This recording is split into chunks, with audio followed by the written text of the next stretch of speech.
Jusqu'à 9h. Good Morning Business, Stéphane Soumier.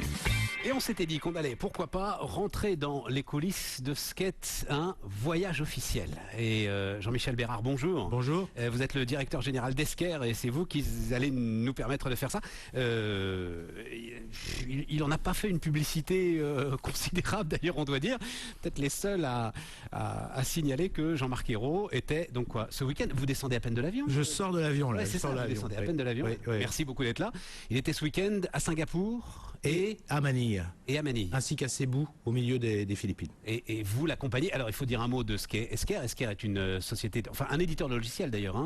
Nous sommes un éditeur de logiciels. Nous faisons des logiciels de dématérialisation, c'est-à-dire en décodé, on permet aux entreprises de se débarrasser du papier dans leurs échanges. Ouais. Donc les échanges de factures, les échanges de bons de commande. Bon, vous n'avez pas besoin du Premier ministre pour aller à Singapour. Vous êtes depuis 2006 à Singapour. On est depuis 2006 à Singapour. On est bien présent sur cette zone-là. On a des clients comme Malaysia Airlines, AirAsia, Sony, Samsung pour la zone Asie-Pacifique, l'EDF de Singapour. Oui, on a beaucoup de clients aujourd'hui. À quoi sert d'accompagner le Premier? C'est peut-être davantage vous qui lui expliquez la réalité du business à Singapour. Je pense que c'est lui qui vous êtes. Comment est-ce que ça se passe justement? Ça s'est passé dans les deux sens en quelque sorte. Le Premier ministre s'est montré, à mon avis, très à l'écoute des besoins des PME. J'étais pas seul dans l'avion, on était une vingtaine d'entreprises, la plupart d'entre elles dans le green tech et des PME.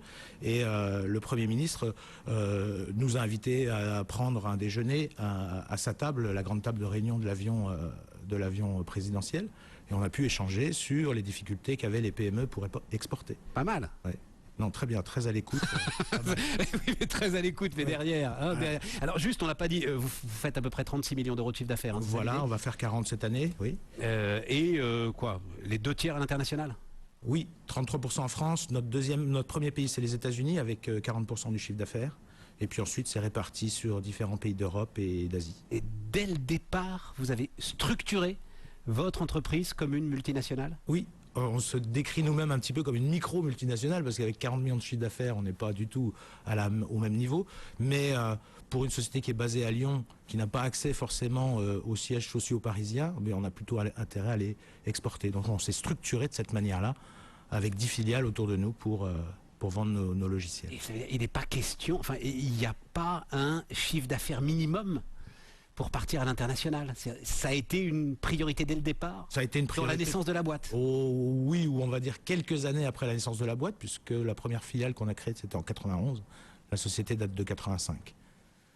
Parce qu'il faut bien aller chercher son chiffre d'affaires quelque part. Évidemment, voilà. évidemment, mais on est beaucoup, parce que quand on va énormément parler de compétitivité, et c'est vrai que il est très simple finalement de mettre en cause l'ensemble des structures publiques et de moins se poser de questions sur la responsabilité des acteurs privés et notre responsabilité collective dans ces éléments de compétitivité. La conquête de l'international en fait partie, c'est-à-dire qu'on entend beaucoup et on dit beaucoup, mais attendez, moi j'ai pas les moyens d'aller prospecter les marchés en Asie, j'ai pas les moyens d'aller prospecter les marchés aux États-Unis, je suis trop petit. C'est pas vrai. Oui. Vous êtes la démonstration que c'est pas vrai, que c'est une question de volonté et une question de priorité. C'est une question de volonté, je suis d'accord avec vous. Par contre, c'est long et cher, c'est vrai. Aux États-Unis, lorsqu'on a voulu s'implanter, ça a duré des années, on a perdu beaucoup d'argent. Finalement, on a racheté 3 concurrents là-bas. En Asie, il n'y avait pas de concurrents à racheter, donc on s'est installé en 98. Bon, c'est quand même une structure qui nous coûte un demi-million d'euros tous les ans. Elle va être à l'équilibre cette année, mais c'est 5 ans après la véritable installation sur le territoire. Donc on a un investissement qui est de l'ordre de 2 500 000 euros pour nous, sur une période qui est quand même assez longue. Et donc ça pèse sur les comptes quand même. Ouais, non, mais absolument, mais on peut faire ça aussi en étant coté. Vous êtes coté, hein? On est coté, oui. Vous êtes coté, avec des actionnaires qui vous ont suivi. Qui nous ont suivis, oui. Dans cette démarche, justement. Oui. Et qui ont été globalement très fidèles, puisque le cours de bourse reflète très bien notre performance des dernières années. Les barrières à l'entrée sur une telle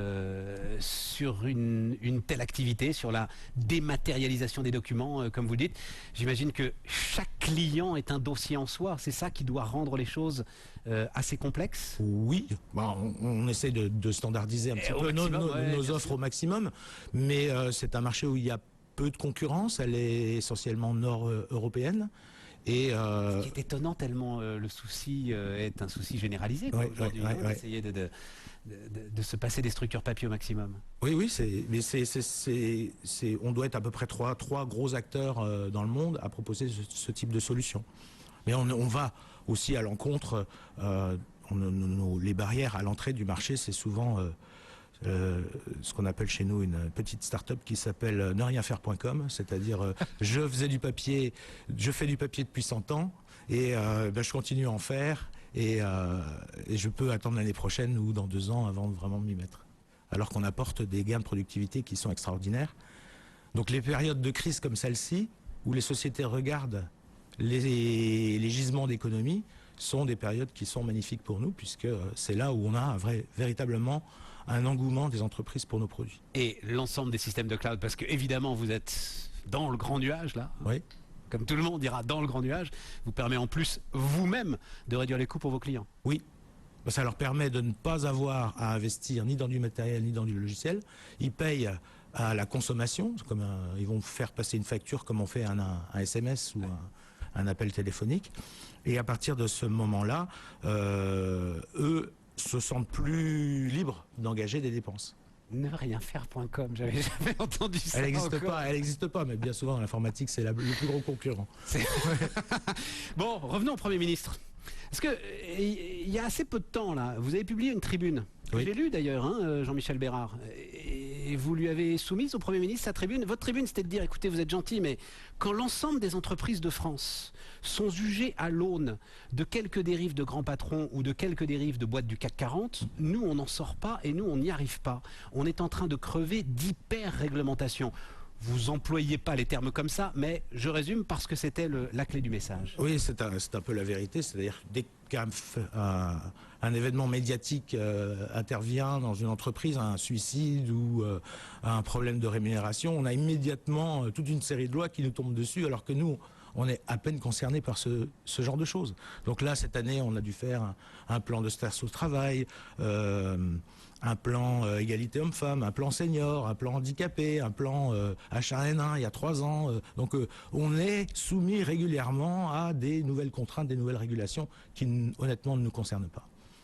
Et qui viennent freiner votre flexibilité, qui viennent freiner votre croissance à un moment ou à un autre? Non, je pense pas que ça a ça prend du temps. Ouais. Voilà, j'ai une directrice financière qui ferait mieux de regarder sa trésorerie plutôt que de pondre des rapports pour l'administration. Bon, et alors, on peut lui dire ça au Premier ministre? On peut lui dire, je pense qu'il a l'oreille ouverte aujourd'hui.